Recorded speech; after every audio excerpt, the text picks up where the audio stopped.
नमस्कार, good evening, जय भीम साथियों। अम्बेडकर नामा के 56वें एपिसोड में स्वागत है। अब तक 56। पिछले एपिसोड में हमने देखा कि 3 मई को डॉक्टर अम्बेडकर ने वायसराय को एक चिट्ठी लिखा था कैबिनेट मिशन को लेकर, और उनसे ये आग्रह भी किया था कि आप इस पत्र को जो कैबिनेट मिशन के जो सदस्य हैं उनको आप पहुंचा दें। इसके बाद 14 मई को उन्होंने कैबिनेट मिशन के एक महत्वपूर्ण सदस्य थे एवी अलेक्जेंडर, उनको भी उन्होंने पत्र लिखा। और यह पत्र इतना महत्वपूर्ण है कि आप इसको शुरू से लेके अंत तक आप सुनेंगे तभी इसका मर्म समझ पाएंगे उन्होंने क्या कहा था। 7 पन्ने का चिट्ठी है और 12 पॉइंट उन्होंने इसमें हाईलाइट किए थे। तो एक एक पॉइंट एक दूसरे से जुड़ा हुआ है और भावी भारत में अस्पृश्यों की क्या स्थिति होगी, क्या हालत होगी, इसके बारे में सारी संभावनाएं व्यक्त की गई हैं। तो पहले लिखते हैं, प्रिय मिस्टर अलेक्जेंडर, दुख का विषय है कि कांग्रेस और लीग के बीच समझौता कराने के आपके प्रयास विफल हुए हैं। मैं जानता हूं कि आप सहानुभूति और कृतज्ञता के पात्र हैं।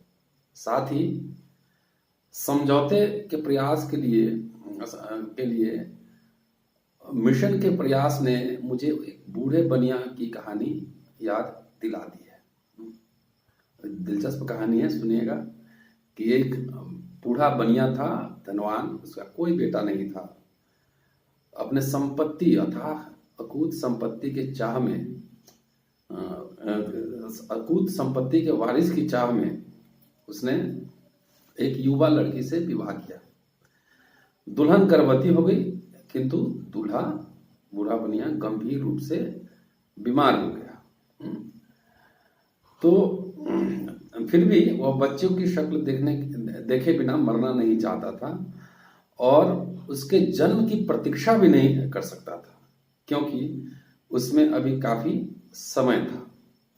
वह इतना व्यग्र हो उठा कि उसने डॉक्टर को बुलवाया और अपनी पत्नी का पेट चीर देने के लिए कहा, ताकि वह बच्चे को देख सके कि लड़का है या लड़की। ऑपरेशन के परिणाम स्वरूप बच्चे और मां दोनों की मृत्यु हो गई। यदि अनुमति हो तो मैं कहना चाहूंगा कि मिशन वैसा ही काम करना चाहता था जैसे उस बनिए ने किया। आपको शायद ज्ञात न हो कि मेरी तरह कई अन्य लोग भी महसूस करते हैं कि मिशन गर्भाधान की प्राकृतिक अवधि से पहले ही जबरदस्ती डिलीवरी करवाना चाहता था। ये पहला पॉइंट है। दूसरा, मैं सोचता हूं यह कहना उचित ही है कि इस समय हिंदू और मुसलमान देश के भाग्य निर्धारण के लिए मानसिक तौर पर अक्षम हैं। हिंदू और मुस्लिम दोनों एक भीड़ की तरह हैं। आपको अनुभव होगा कि भीड़ किसी भौतिक लाभ के कारण आगे नहीं बढ़ती, है ना। क्राउड का जो साइकोलॉजी होता है उसके बाद चर्चा कर रहे हैं। एक सामूहिक आवेश, उन्माद उसे आगे बढ़ाता है। मनुष्यों के किसी समूह को कुर्बानी के लिए राजी करना किसी लाभ को गिनाने की अपेक्षाकृत अधिक आसान है। उन्माद फैला दीजिए, अफवाह फैला दीजिए, उन्माद फैल गया, बस हो गया काम। भीड़ आसानी से लाभ और हानि को भूल सकती है। भीड़ के उद्देश्य महान या निम्न हो सकते हैं, सामाजिक अथवा बर्बर, करुण अथवा क्रूर हो सकते हैं, किंतु सदैव विवेक से इसका कोई वास्ता नहीं होता। क्रूर भी हो सकता है, करुण भी हो सकता है, लेकिन विवेक से हमेशा इसका कोई रिश्ता नहीं होगा। सामूहिक भावनाओं में बहकर व्यक्ति सोचना और समझना भूल जाता है। आपके आसपास जो सांप्रदायिक उन्माद होते होंगे उसमें देखिएगा, भूल जाता है। भीड़ को अपनी विरासत स्वीकार करने के लिए तैयार करने की बजाय आत्महत्या के लिए उकसाना अधिक आसान है। मैं आपको सलाह नहीं दूंगा कि आपको कैसे आगे बढ़ना चाहिए। मिशन को भंगी बस्ती और 10 औरंगजेब रोड में जाकर अधिक विवेक और अधिक प्रेरणा मिली है। मैं संभवतः ऐसा अंतिम व्यक्ति हूं जो उक्त विवेक और प्रेरणा के ह्रास के बारे में कुछ कहना चाहता है। तीसरा पॉइंट कहते हैं कि यह मिशन का मामला है कि वो प्रमुख दलों से बात करें, विश्वास करें, उनका मैटर है। मैं यहां जानने के लिए चिंतित हूं कि अछूतों और उनके संवैधानिक रक्षा के उपाय की मांग को आप कैसे हल करेंगे। शिमला वार्ता के अंतिम दिन मिशन द्वारा जारी आधिकारिक बयान में कहा गया कि दिल्ली लौटने के बाद कुछ दिनों के भीतर ही मिशन अपने प्रस्तावित अगले कदम की घोषणा करेगा। वास्तव में सभी अनुसूचित जाति के लोग की आंख इस समय इस घोषणा की ओर लगी हुई है।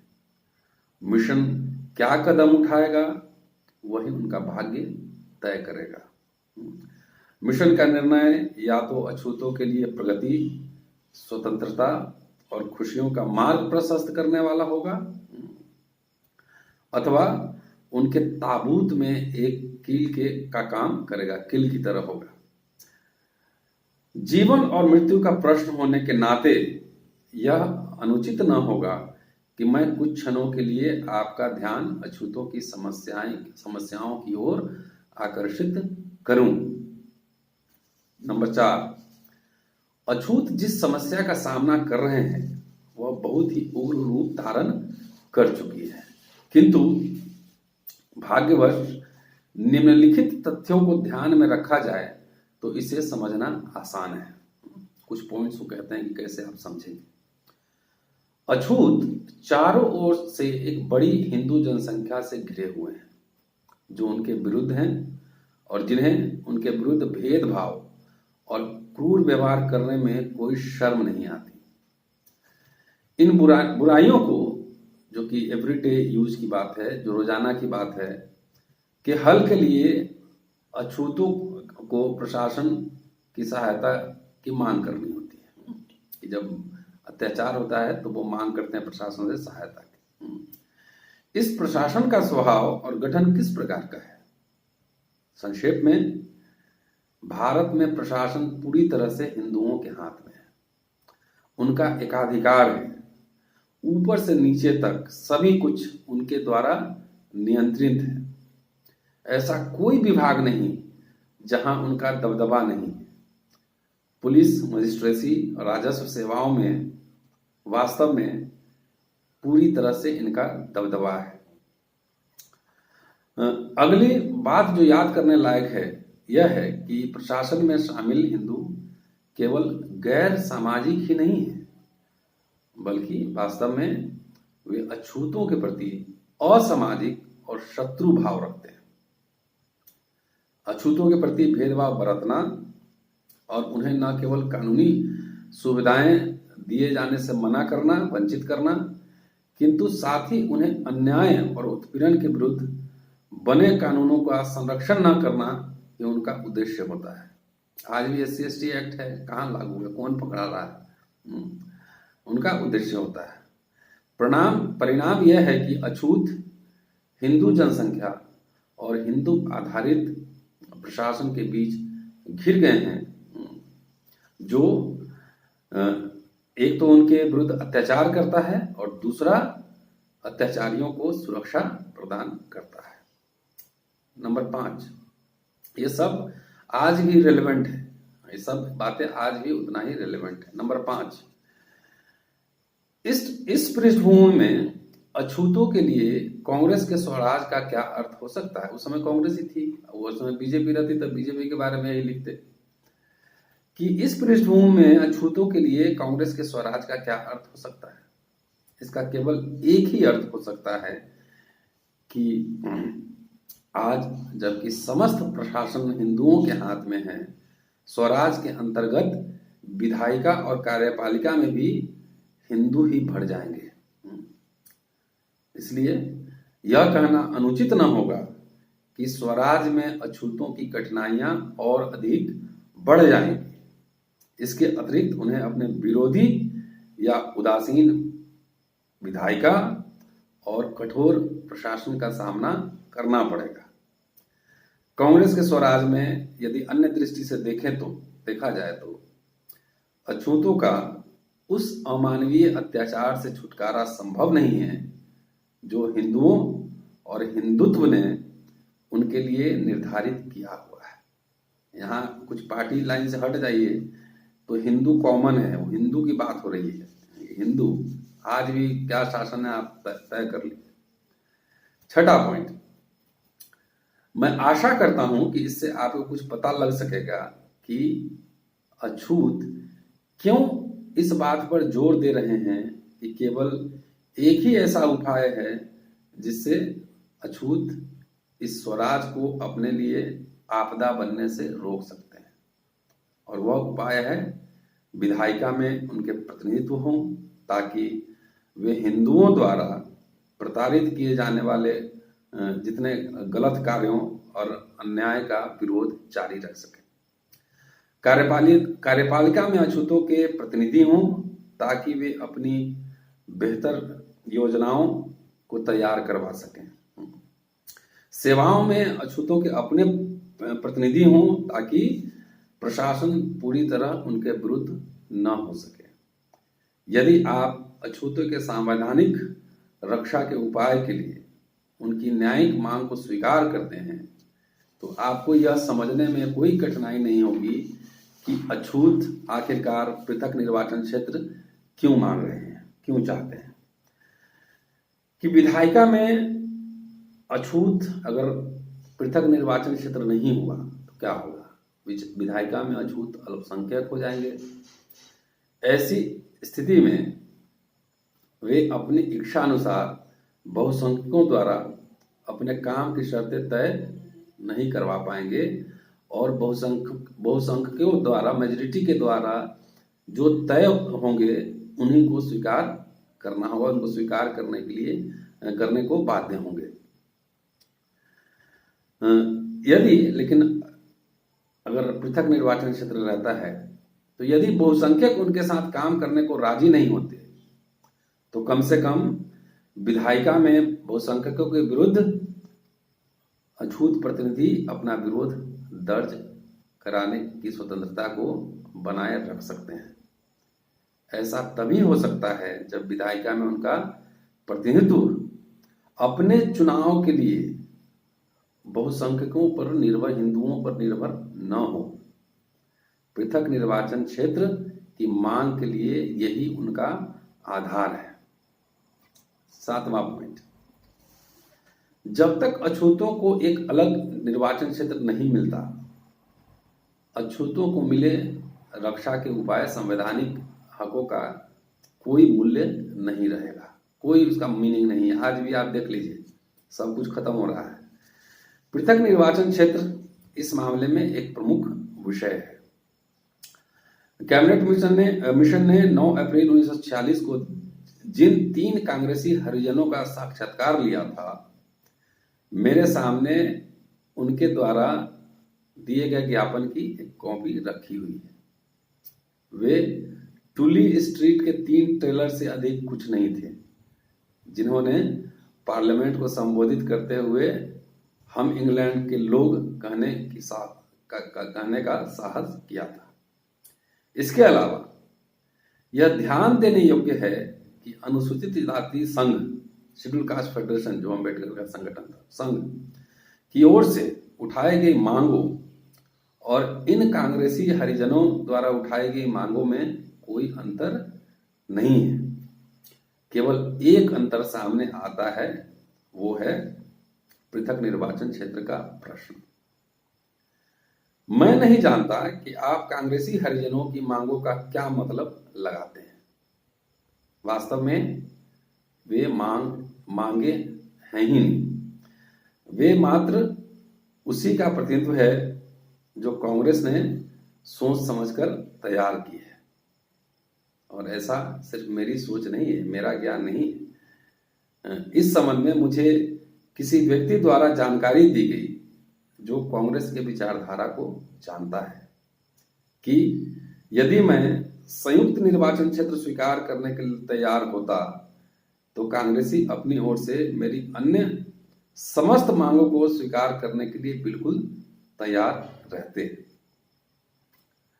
आप आश्चर्य करेंगे कि कांग्रेस अनुसूचित जातियों की समस्त मांगों को स्वीकार करने के लिए तैयार होती और केवल एक मांग अर्थात पृथक निर्वाचन क्षेत्र का विरोध करती। यदि आप सोचे तो आश्चर्य नहीं होगा कि कांग्रेस क्या खेल खेल रही है। यह बहुत गहरा खेल है। यह महसूस करके कि अछूतों को कुछ रक्षा के उपाय प्रदान करने से नहीं बचा जा सकता, कांग्रेस ऐसा मार्ग खोजना चाहती है जिससे वो अछूतों को निष्प्रभावी बना सके। इसी कारण कांग्रेस संयुक्त निर्वाचन क्षेत्र पर जोर दे रही है। इस संयुक्त निर्वाचन क्षेत्रों का मतलब है अछूतों को बिना शक्ति के कुर्सी प्रदान करना। बिना शक्ति के कुर्सी प्रदान करना। अछूत चाहते हैं कि उन्हें कुर्सी के साथ साथ शक्ति भी मिले और ऐसा वह पृथक निर्वाचन क्षेत्रों के माध्यम से ही प्राप्त कर सकते हैं और इसी कारण वे इस पर जोर दे रहे हैं। 8वां पॉइंट, मेरा विश्वास है कि अनुसूचित जातियों के पक्ष में पृथक निर्वाचन क्षेत्र का मामला कच्चे लोहे के समान है। कांग्रेस के अलावा अन्य सभी दल इसे स्वीकार करते हैं। मैंने पृथक निर्वाचन क्षेत्र के बारे में अपने विचार लॉर्ड वेवेल को 3 मई 1946 को लिखे पत्र में रखे थे, जो उन्होंने आपको अवश्य दिखाए होंगे। अतः यहां उसे दोहराना जरूरी नहीं है। प्रश्न यह है कि अनुसूचित जातियों की मांग को लेकर मिशन क्या करने जा रहा है, कैबिनेट मिशन क्या करने जा रहा है। क्या वे अछूतों को हिंदुओं के राजनीतिक दास्ता से मुक्त करेगा या संयुक्त निर्वाचन क्षेत्र की व्यवस्था कर अनुसूचित जातियों को भेड़ियों को सौंपने जा रहे हैं। अनुसूचित जाति को महामहिम की सरकार से यह पूछने का हक है कि अंग्रेजों के जाने से पहले महामहिम की सरकार यह सुनिश्चित करे कि स्वराज अछूतों के लिए गले का फंदा नहीं बने। 9वां पॉइंट, मैं यह कहने की अनुमति चाहूंगा कि अनुसूचित जातियों के प्रति अंग्रेजों की एक नैतिक जिम्मेदारी है। समस्त अल्पसंख्यकों के लिए भी उनकी नैतिक जिम्मेदारी बनती है, किंतु वे अछूतों के प्रति जिम्मेदारी से मुंह नहीं मोड़ सकते। यह दुखद है कि केवल कुछ अंग्रेजों को ही इसकी जानकारी है और कुछ ही इसका निर्वाह करने के लिए तैयार है। अब इतिहास में ले जाते हैं। लिखते हैं कि अछूतों ने आरंभ से ही भारत में ब्रिटिश राज को सहायता प्रदान की है। अनेक अंग्रेज समझते हैं कि क्लाइव, हेस्टिंग्स, कूट्स आदि ने भारत को जीता था। यह समझ सबसे बड़ी भूल है। भारत को भारतीयों की एक सेना ने जीता था और जिन भारतीयों से मिलकर यह सेना बनी थी वे सभी अछूत थे। यदि अछूतों ने भारत की फतह में अंग्रेजों की सहायता न की होती तो भारत में ब्रिटिश हुकूमत संभव ही नहीं होता। पलासी की लड़ाई का उदाहरण ले लें, जहां से भारत में ब्रिटिश शासन की नींव पड़ी, या फिर क्रिकी के युद्ध का उदाहरण लें, जहां से भारत के फतह का काम पूरा हुआ। इन दोनों भाग्य निर्णायक युद्धों में अंग्रेजों की ओर से लड़ने वाले समस्त सैनिक अछूत ही थे। 10वां पॉइंट, अंग्रेजों ने उन अछूतों के साथ क्या किया जो उनकी ओर से लड़े थे। यह एक शर्मनाक कहानी है। सर्वप्रथम उन्होंने सेना में अछूतों की भर्ती बंद कर दी। इससे अधिक कठोर, अधिक अनुदार, अधिक क्रूर कार्य इतिहास में मुश्किल से ही पाया जा सकता है। अछूतों को सेना से निकालते हुए अंग्रेजों ने यह ध्यान नहीं दिया कि उन्होंने ही ब्रिटिश शासन की स्थापना में अंग्रेजों की सहायता की थी और 1857 में सहयोगी बलों के संयुक्त विद्रोह की स्थिति में भी अछूतों ने ही उनका बचाव किया था। यह विचार किए बिना कि अछूतों पर इसका क्या प्रभाव पड़ेगा, अंग्रेजों ने कलम की एक जरा से इस्तेमाल से उन्हें जीवन यापन के स्रोत से वंचित कर दिया और उन्हें बर्बादी की खाई में धकेल दिया। क्या अंग्रेजों ने किसी भी तरह से उन्हें सामाजिक कुरीतियों से उबर पाने में सहायता की? इसका उत्तर नकारात्मक ही होगा। अछूतों के लिए विद्यालय, कुएं, सार्वजनिक स्थल बंद हो गए। यह देखना अंग्रेजों की जिम्मेदारी थी कि नागरिक होने के नाते सार्वजनिक निधि से, मतलब कॉमन फंड, सरकारी पैसे से चलाए जाने वाले समस्त संस्थानों में उनका प्रवेश उनका हक है। किंतु अंग्रेजों ने ऐसी दयालुता नहीं, उदारता नहीं दिखाई और इससे भी खराब यह रहा कि उन्होंने कार्रवाई न करके अपना औचित्य सही ठहराते हुए कहा कि अस्पृश्यता उनका सृजन नहीं है। ऐसा हो सकता है कि अस्पृश्यता अंग्रेजों की देन नहीं थी, किंतु आज की सरकार होने के नाते यह उनकी जिम्मेदारी थी कि वह अस्पृश्यता को समाप्त करें। कोई भी सरकार जिसे अपनी गतिविधियों और कर्तव्य की जानकारी हो, इसे समाप्त कर सकती है। ब्रिटिश हुकूमत ने क्या किया? उन्होंने हिंदू समाज के किसी भी सुधार से संबंधित कार्य को करने से मना कर दिया। जहां तक समाज सुधार का संबंध था, उसके लिए अछूतों को उन्होंने भुला दिया, जिन्होंने पूरे समर्पण से कुर्बानियां दी थी, जिए और मरे थे, और अंग्रेजी हुकूमत के लिए उनको भुला दिया। राजनीतिक दृष्टि से बहुत मामूली परिवर्तन हुआ। हिंदुओं की घृणा पहले की तरह जारी रहा। ब्रिटिश आला कमान द्वारा रोक लगाए जाने की बजाय अपीजमेंट की पॉलिसी चलती रही, उनको तुष्ट करने की नीति चलती रही। सामाजिक दृष्टि से देखें तो अंग्रेजों ने जैसी व्यवस्था व्याप्त थी उसी को स्वीकार किया और बहुत ही ईमानदारी से उसको संरक्षित रखा और बनाए रखा। परिणाम क्या हुआ? परिणाम है कि भारत में ब्रिटिश हुकूमत की स्थापना से लेकर 200 वर्ष बीत जाने के बाद भी अछूत ही बने हुए हैं। उनकी कमियों को सुधारा नहीं गया और उनकी प्रगति को प्रत्येक चरण में हर स्तर पर रोका गया है। वास्तव में यदि ब्रिटिश शासन ने भारत में कुछ किया है तो वह है शक्तिशाली और अनियंत्रित ब्राह्मणवाद को मजबूत किया है, जो अछूतों के चिरस्थायी शत्रु हैं और जो उन सभी कुरीतियों के जनक हैं जिनसे अछूत सदियों से पीड़ित रहे। 11वां पॉइंट, आप यहां घोषणा करने आए हैं कि अंग्रेज भारत छोड़ने वाले हैं। इसलिए अछूतों द्वारा यह पूछा जाना गलत न होगा कि आप शक्ति किसको सौंपने जा रहे हैं, किसको सौंप रहे हैं? ब्राह्मणवाद के उस प्रधान को जो अछूतों पर अन्याय करता है और उनका उत्पीड़न करता है, उसे सौंपने जा रहे हैं? किसे सौंपने जा रहे हैं? ब्रिटिश लेबर पार्टी के बारे में क्या कहेंगे? लेबर पार्टी दावा करती है कि वो दलितों और दबे कुचलों के पक्ष में है।